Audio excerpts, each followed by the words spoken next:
A town near the Pokrovsk logistics hub is being utterly decimated, with recent drone footage showing entire streets in Mirnobrod, just 12 kilometers away, barely recognizable. Now, a strange machine is rolling toward that ruin. It's a Soviet-era T-62, encased in a welded metal shell, a so-called turtle tank. This armored behemoth is clearly built less for firepower and more for sheer survival against relentless FPV drone threats. This is the kind of battlefield where the greatest danger isn't a tank gun, but the invisible fight over signals, where GPS can be disrupted, video links can collapse, and a drone can turn into dead weight mid-air. The stakes here are not localized. In just one recent week, Ukraine reported Russia launched over 1,300 drones, 1,400 guided bombs, and nearly 100 missiles, indicating mounting pressure across the entire front simultaneously. So, if a mechanized column breaches the choke points around Mirnobrod, the stress will impact the supply lines feeding Pokrovsk, potentially causing the defense to buckle rapidly. But the real twist is this. The decisive move may not be a perfect GPS coordinate or a pristine video feed. It might be a crude visual marker on a road, placed under heavy jamming, guiding a single FPV drone to the lead vehicle, thereby transforming an entire convoy into a burning steel traffic jam. Welcome to Strategic Horizon, where we dissect the evolving dynamics of modern warfare. The real battle for Mirnobrod begins hours before any convoy even appears, as Ukrainian forces meticulously plan where Russian armor will be permitted to advance once daylight reveals every road. In the darkness, combat engineers work with quiet tools and precise gestures. Their goal is simple: make the obvious route appear dangerous and make an alternative path seem just safe enough to tempt a commander under pressure. The main highway is rarely the sole option, as armored columns often seek out side lanes and open fields to bypass predictable choke points. Consequently, mines are not just placed along the straight line of advance, they are strategically positioned at field entrances, in shallow ditches, and along broken asphalt edges that might appear to be smart bypasses to a lead vehicle trying to avoid a suspected kill zone. Some charges are designed to break a track, immobilizing a vehicle, while others are intended to create confusion, forcing drivers to slow down and compress their spacing. In mechanized warfare, hesitation can be more damaging than a direct hit. Simultaneously, drone teams prepare a different kind of trap, one built around timing rather than explosives.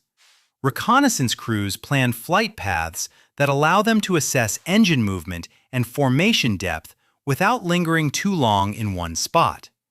FPV operators remain silent, keeping batteries ready and warheads checked, waiting for the exact moment the column commits to a narrow corridor. Launch sites are treated as temporary positions, with equipment arranged for rapid withdrawal, because once a signal is detected, counterfire can arrive swiftly.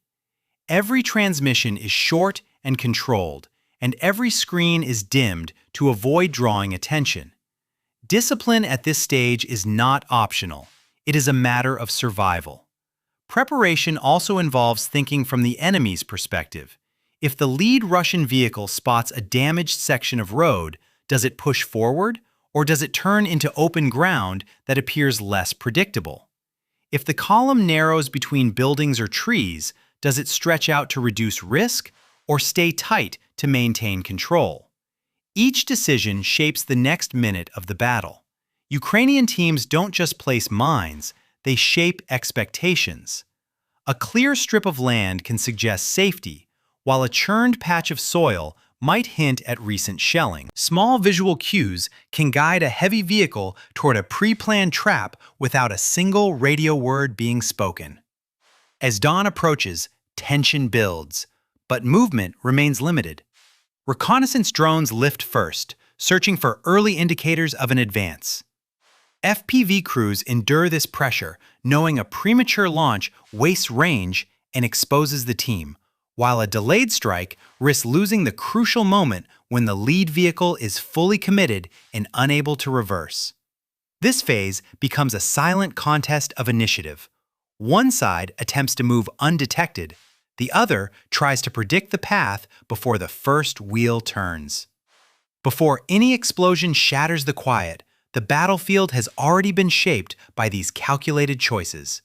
If the decision rested with the Russian side, would the safer option be to remain on the main road and accept visible danger? Or cut into open ground and trust speed to outrun a hidden trap? The first clear sign of contact comes when Ukrainian surveillance drones lock onto a moving column heading toward Mirnobrod, because armored vehicles cannot hide once they commit to open ground.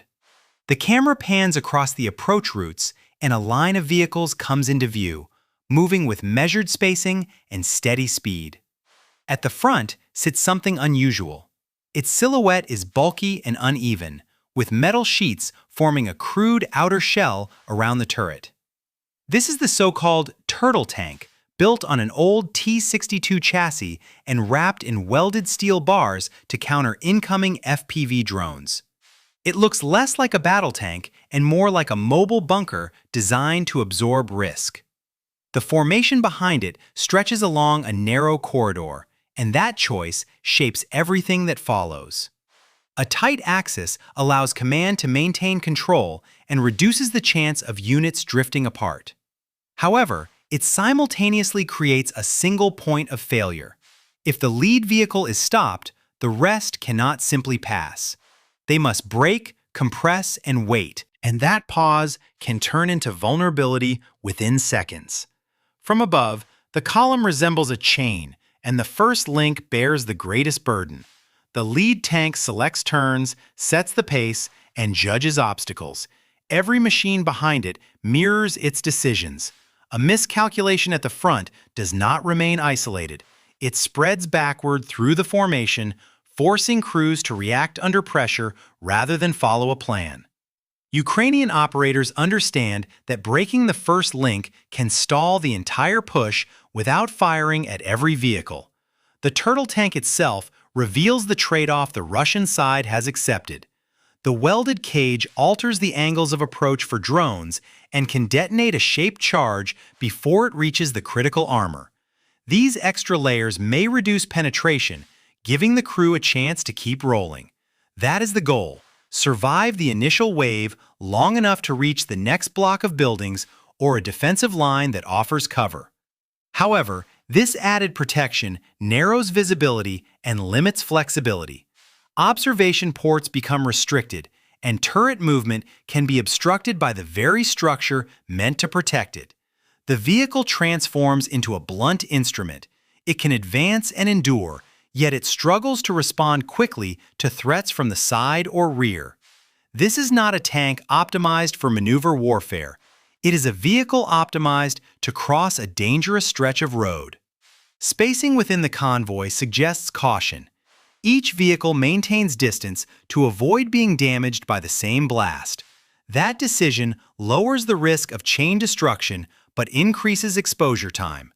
A longer formation spends more minutes inside the danger zone, and more minutes mean more chances for mines to trigger, drones to align, and small disruptions to cascade into larger problems. As the drone feed remains steady, the convoy continues forward, now fully visible and committed to its chosen path. There is no sudden explosion yet, no visible strike. Instead, there is tension built around a simple question: can the lead machine maintain movement once the first disruption occurs? The moment the turtle tank appears on screen, the battle shifts from preparation to confrontation, and everything now depends on whether that armored shell can keep the road open long enough for the rest to follow. The battle shifts again the moment Russian electronic warfare activates, because a moving convoy is dangerous, but a convoy that can blind drones is far worse. As the lead vehicles push deeper toward Mirnobrod, the first change is not seen on the ground, it appears on Ukrainian screens.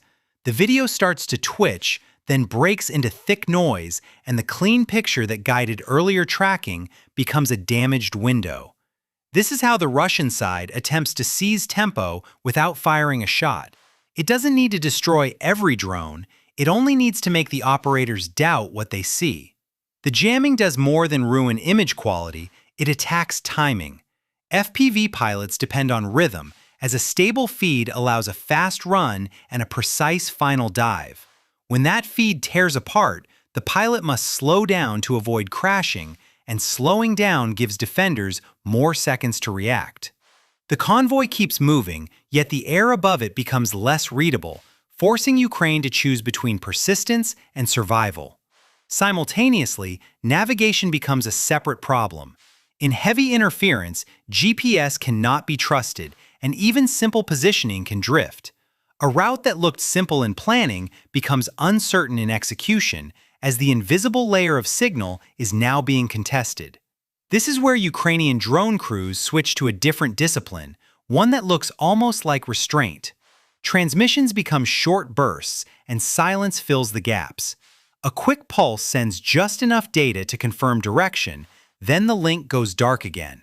Equipment is kept ready to move because staying in one place with a steady signal is an invitation to counterfire. Antennas are shifted, power levels are adjusted, and positions are treated as temporary, even if the operators are working from solid cover. The goal is not to win a clean connection. The goal is to stay alive long enough to pass key information forward. Then a second threat appears, and it cares nothing for radio technique. A Russian reconnaissance drone drifts into the area above the Ukrainian team, and thermal detection becomes the real danger. A body gives off heat even when every transmitter is off. A small gesture can still be seen if a camera is looking for warm shapes in dark rooms and broken structures. At that moment, electronic discipline is no longer enough. The team faces a direct choice between maintaining the live link and reducing exposure. The decision is made fast, and it is brutal. The main connection is cut. The priority becomes human survival rather than perfect tracking. Screens go dark, and the room feels quieter. Yet, the pressure rises because the mission is not finished. The FPV strike element still needs guidance, and the lead vehicle is still moving toward a narrow approach where a single blockage could decide the outcome. Instead of a long transmission, only a minimal message is pushed through. It is not a detailed stream, nor is it a spoken call that could be triangulated. After that, silence returns, and the operators shift their posture from control to concealment. The fight enters a sharper phase when GPS distortion begins to affect timing, and the strike team decides to move without relying on drifting coordinates. Interference bends the navigation feed just enough to make every grid point uncertain. A few meters of error can mean missing a moving target, so the operators shift fully to what the camera confirms in real time. The bend in the road ahead of the convoy becomes the anchor, and the lead vehicle is now seconds away from crossing it. The FPV launches low and accelerates along the right side of the pavement. The pilot aligns the drone with the edge of the asphalt and a row of trees that frame the corridor. The turtle tank moves steadily toward the curve, its metal cage reflecting light as it clears minor debris. Distance closes quickly. As the lead vehicle reaches the marked bend, the FPV climbs just enough to clear a roadside obstacle and then angles directly toward the upper cage. The first impact is direct and violent. The warhead detonates against the welded bars above the turret, sending fragments outward and lifting smoke into the air. The explosion shakes the tank and forces it to slow, but it does not stop. The cage absorbs much of the blast, and the detonation occurs outside the main armor. Flames flicker along the outer shell, yet the engine continues to push the vehicle forward. The convoy behind tightens its formation as drivers react to the sudden strike. There is no delay between attacks. A second FPV is already airborne and approaching from a slightly offset angle.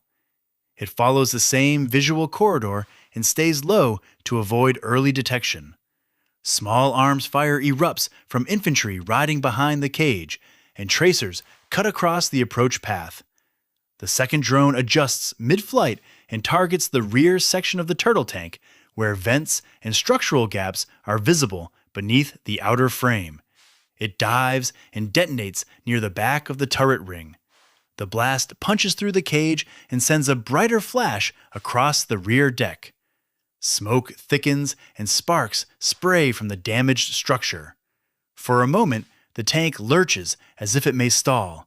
The outer shell is twisted and part of the welded frame hangs loose from the upper section. Yet, the vehicle does not collapse. It slows but keeps rolling, dragging fire and debris behind it. The convoy remains in motion, though now compressed and tense. 2 direct hits have landed in less than a minute, and the lead machine is scarred and burning, but still alive. At this point, The question shifts from whether it can be struck to whether it can survive another pass. The final phase unfolds along a narrow strip that runs beside a dense forest edge, and once the lead vehicle weakens, the entire column begins to feel the pressure of being trapped in a single lane. The turtle tank is already burning from earlier impacts, and thick smoke trails behind it as it struggles forward. The welded cage is twisted and blackened, and flames flicker through gaps in the metal grid. The engine still pushes, but the speed drops further with every meter. What was once a steady advance now looks like a machine fighting to stay alive. The driver attempts to maintain motion because stopping on that road would mean disaster. Yet, the damage is cumulative. Internal systems begin to fail, and the vehicle lurches unevenly.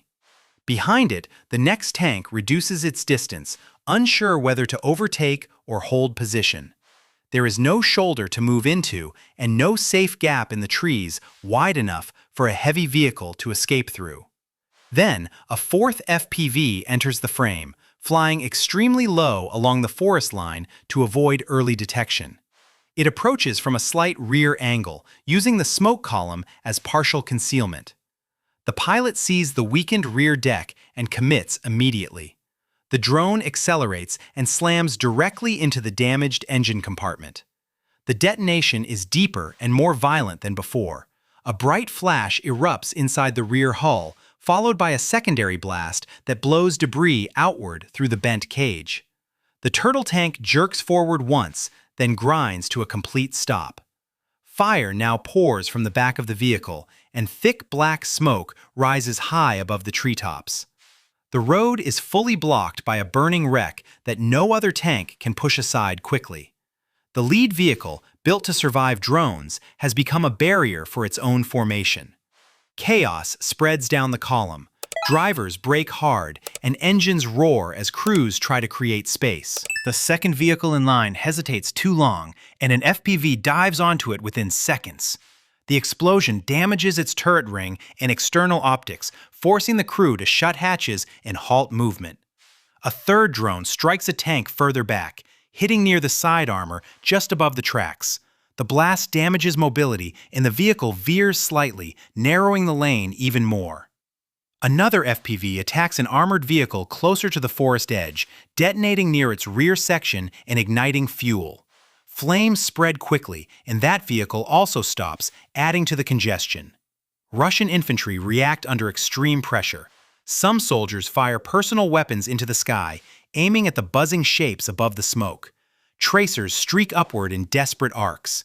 Others jump from their vehicles and run toward the tree line, seeking cover among trunks and brush, abandoning exposed positions on top of armor. Russian interceptor drones that were launched earlier circle back into the area, attempting to locate and ram Ukrainian aircraft. The sky becomes crowded and chaotic, filled with smoke, drifting debris, and fast-moving drones crossing paths. Electronic warfare teams attempt to boost jamming once more, flooding the spectrum with interference in an effort to break control links. Screens flicker and signals degrade, but several Ukrainian drones have already completed their runs. By the time the jamming intensifies, multiple tanks are damaged or burning, and the road is effectively sealed by wreckage. What began as a controlled, mechanized push along a forest edge has collapsed into a stalled formation under sustained aerial assault. The turtle tank, designed to survive in a drone-saturated environment, now sits as a charred obstacle at the front. Behind it, armored vehicles idle without room to maneuver, exposed in a narrow corridor where every second increases the risk of another strike. What happened near Mirnobrod sends one cold message. This fight does not start with artillery, and it does not end with a tank duel. It starts with who sees first, who stays hidden longer, and who keeps momentum when the road turns into a trap. Russia's turtle tank shows a forced adaptation, as welded cages and heavy jamming are being treated as the price of moving at all under FPV pressure. Ukraine answers with the opposite kind of adaptation. When GPS is unreliable and links collapse, crews switch to visible landmarks, low flight paths, divided roles, and strict silence. Then they strike the moment the lead vehicle loses mobility and the whole column locks up behind it. That is the real battlefield shift. Steel still matters, but signal and timing now decide whether an advance becomes a breakthrough or a traffic jam of burning vehicles. The next chapter is already forming. If Mirnobrod tightens into a true pressure belt, will Russia push more armored shells forward and accept the loss of firepower? Or will it change its approach to avoid these choke points? Will Ukraine stay ahead with better anti-jam drones and smarter marking tactics? Or will the spectrum become so loud that even visual guidance fails? Drop your prediction in the comments. We appreciate your engagement as we continue to provide clear battlefield analysis on Strategic Horizon.